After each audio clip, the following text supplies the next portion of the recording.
stop what you are doing for 30 seconds and look down at your feet.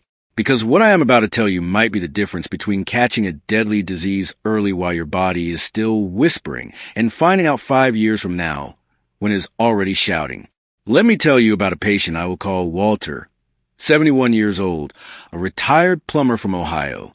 He walked into my office last spring for his regular cardiology follow-up. He felt fine, no chest pain, no shortness of breath. Energy was decent, and right at the end of the appointment, almost as an afterthought, his wife mentioned that his feet had been a little numb for the past year or so. Walter laughed it off and said it was just age. But something told me to dig deeper. We ran one extra blood test that afternoon. His fasting glucose came back at 218. His hemoglobin A1C was 9.2. Walter had been a full-blown diabetic for at least 2 years, and he had no idea because nobody had ever told him what his feet were trying to say. Welcome to Human Health Zone. I am Dr. Berg, DC, and I have spent the last 20 years operating on hearts, watching what happens to the bodies of seniors when small problems get missed for too long. If you want to learn the truth about what your body is trying to tell you, please like this video and subscribe to the channel right now. I want to mention that Human Health Zone is a fan channel created purely and only to give credit to Dr. Berg, DC, bringing his vital health insights to a wider audience. Here is the truth that almost nobody outside of medicine ever explains. Diabetes is not really a sugar disease.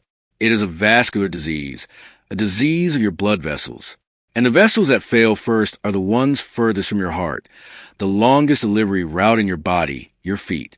Today, I am going to walk you through 9 specific warning signs that show up on your feet long before any blood test catches the problem. Some of these you have probably had for months. Some of them you may have written off as just getting older. Stay with me through all 9 because sign number 5 is the one almost nobody connects to diabetes. And sign number 9 is the easiest to see, sitting in plain view every day and the most overlooked. We will uncover that hidden sign in detail later on. Let's begin. Sign number 1 is persistent tingling or numbness in your feet. Now, almost everyone has had this at some point. You sit cross-legged for too long. Your foot falls asleep, you stand up, and there's that pins and needles feeling. That is normal. What I want you to notice is whether this is happening to you regularly, without a clear reason. Sitting at the breakfast table, lying in bed, walking to the mailbox. If your feet are tingling on their own schedule, your nerves are talking to you.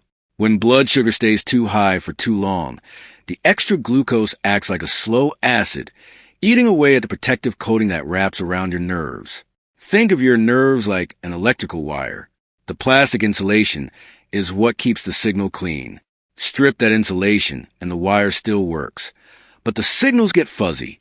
That fuzziness is exactly what tingling is.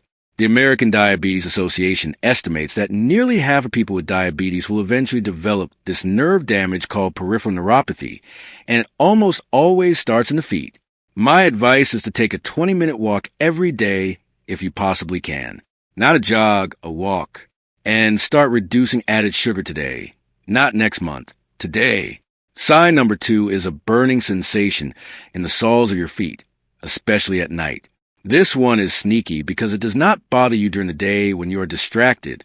It hits you at 11 at night when you are lying in bed and the room is quiet, and there is nothing to think about except the heat in the bottoms of your feet. Patients describe it different ways, like they walked across a hot beach, like a slow, dull burn that will not quit. When I hear this from a senior patient, my ears prick up because burning feet at night is one of the textbook early signs of diabetic neuropathy. The nerves in your feet have been damaged and now they are misfiring, sending heat signals to your brain even when nothing hot is touching your skin. Think of it like a fire alarm with a broken sensor. The building is not on fire, but the alarm is screaming because the sensor itself is faulty. A study in the journal Diabetes Care found that this burning pain often shows up 1 to 3 years before a formal diabetes diagnosis. That is how much advance warning your body is giving you. The fix here is twofold. Drink at least 8 glasses of plain water every day and add fiber to every meal. Vegetables, oats, beans. Fiber slows how fast sugar gets into your bloodstream, which gives those damaged nerves a chance to breathe. Sign number 3 is cuts and small wounds that just will not close. This is where diabetes stops being uncomfortable and starts becoming actively dangerous. Patients walk into the emergency room and say they had a little blister from new shoes 3 weeks ago that is still open and they figured it would heal on its own. And it should have. In a healthy body, a small cut closes in 5 to 7 days. But what happens next will surprise you. When blood sugar is consistently high, the tiny blood vessels in your feet stiffen and narrow. The white blood cells and oxygen and nutrients that close wounds simply cannot get through fast enough. Imagine trying to water a garden with a kinked hose. The water is there. It is just not reaching the soil. Here is a chilling number from the Centers for Disease Control. Diabetic foot ulcers are the leading cause of non-traumatic leg amputations in the United States. Over 100,000 every single year. And almost every one of those started as a small wound that was ignored. Tonight, after your shower, sit down and look at both of your feet carefully between the toes, underneath the heels. If you see any cut, blister, or open spot, clean it gently with soap and water. Apply a basic antibiotic ointment and cover it. And if it is not getting better within 48 hours, call your doctor, not next week. Now, before we go further, please remember that this video is for educational and informational purposes only and is not a substitute for professional medical advice. Every person's situation is different, and viewers should consult a licensed doctor for diagnosis or treatment before making any changes to their routine. Sign number 4 is darkening or discoloration of the skin on your lower legs and feet. This one hides in plain sight.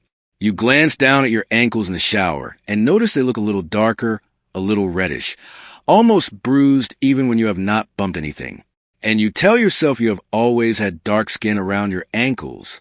Sometimes that is true, but there is a specific pattern of discoloration that doctors are trained to look for, and it has a name: diabetic dermopathy.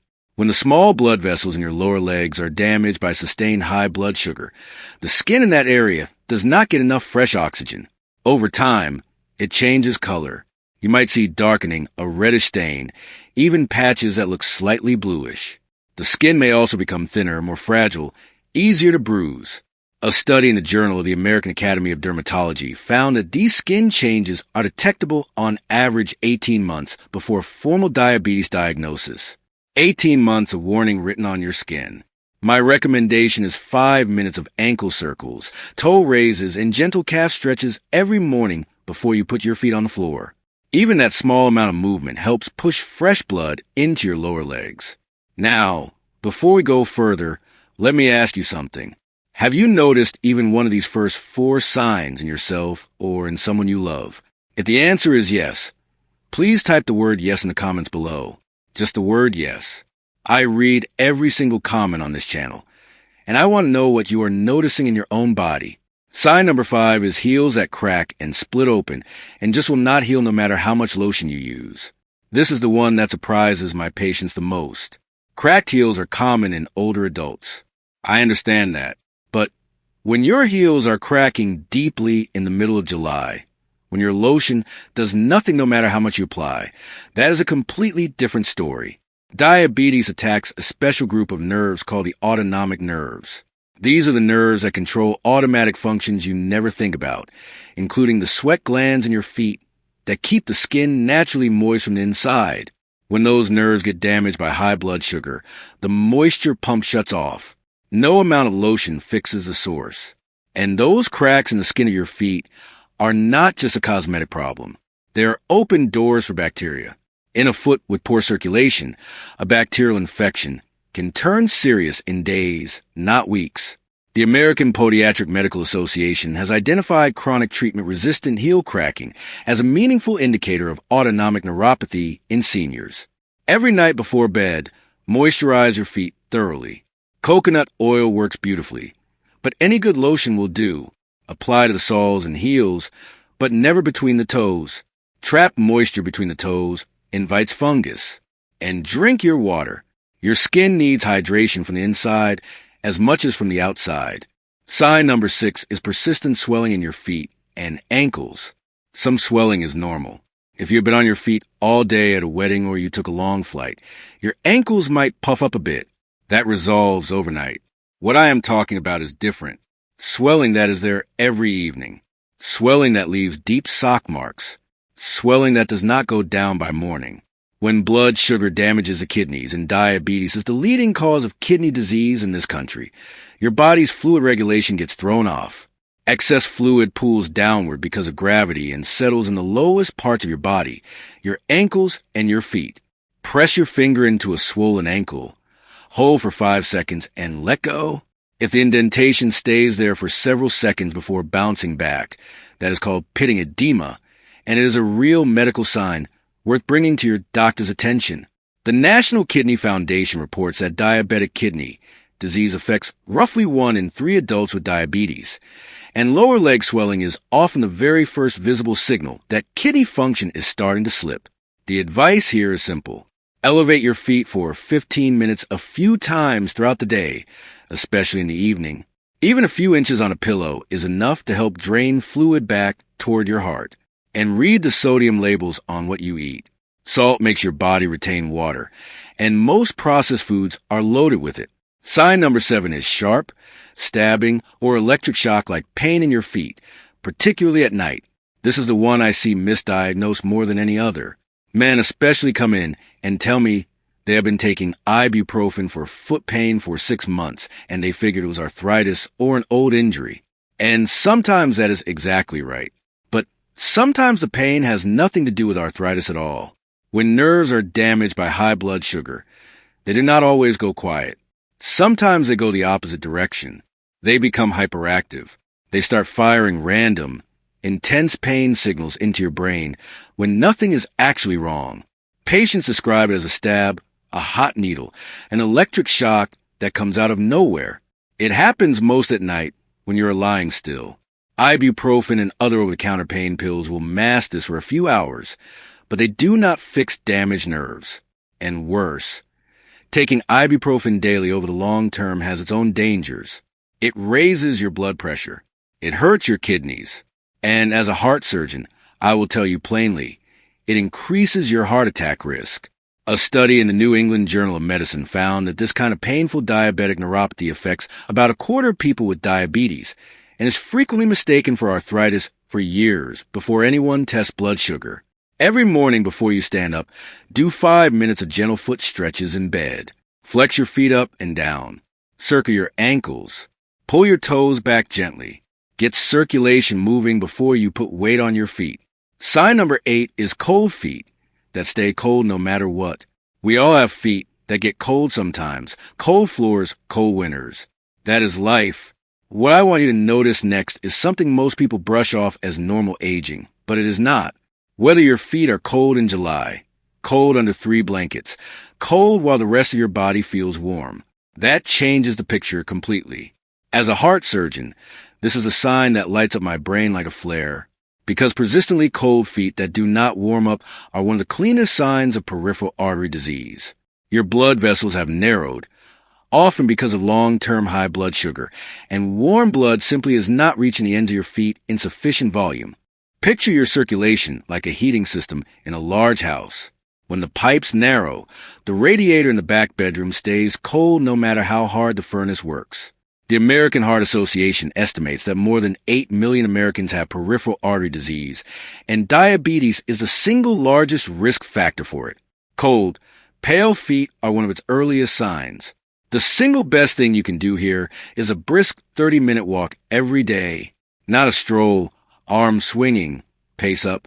If 30 minutes is too much, start with 10. The point is to force your blood to push into your lower legs, strengthen the vessel walls, and over time even partially reverse some of the early narrowing. And finally, sign number 9. This is the one almost nobody talks about. I have never once heard a patient bring this one up themselves. It is only when I look at their lower legs during an exam that I notice it, and then they look down and say they never noticed that before. Earlier, I teased a sign that sits in plain view every day and is the most overlooked. Here's the reveal. Look at the skin on your lower legs and the tops of your feet. Compare it to the hair on your thighs. Is the lower leg hair significantly thinner or completely gone? Hair follicles are tiny, but they are demanding. They need a steady supply of blood and oxygen to keep growing. When circulation to your lower legs has been compromised by years of high blood sugar, The follicles slowly stop, receiving what they need, and the hair stops growing. The absence of hair on your lower legs is a quiet, visible marker of blood vessel damage that has been happening underneath the skin for years.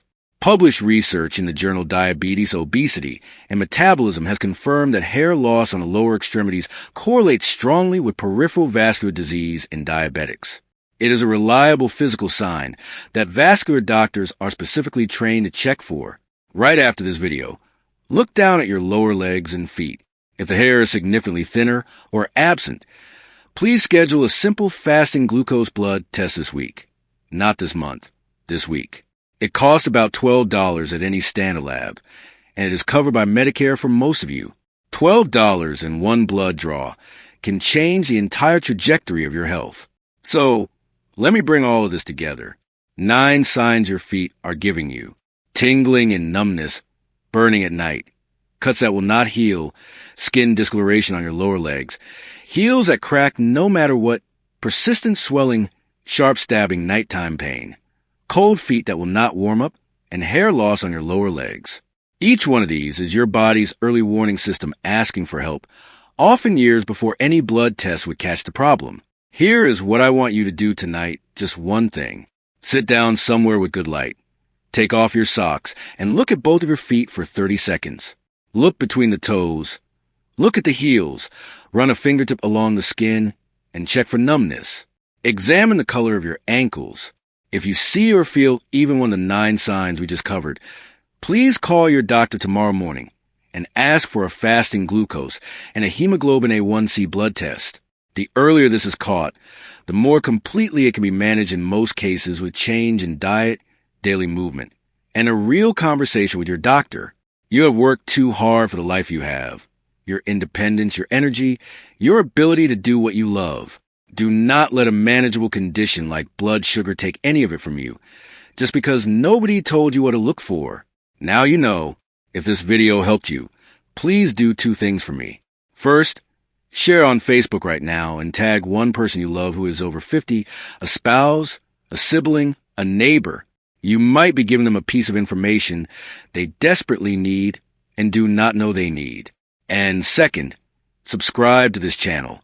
Hit the like button, and turn on notifications so you never miss a vital health update. If you personally relate to any of these foot symptoms or conditions we discussed today, please comment below and share this video with someone who needs to see it. Finally, let us build a community of health awareness here. Please comment which city or country you are watching from so I can see where our viewers are tuning in from around the world. I am Dr. Eric Berg, DC. Take care of those feet. I will see you in the next video.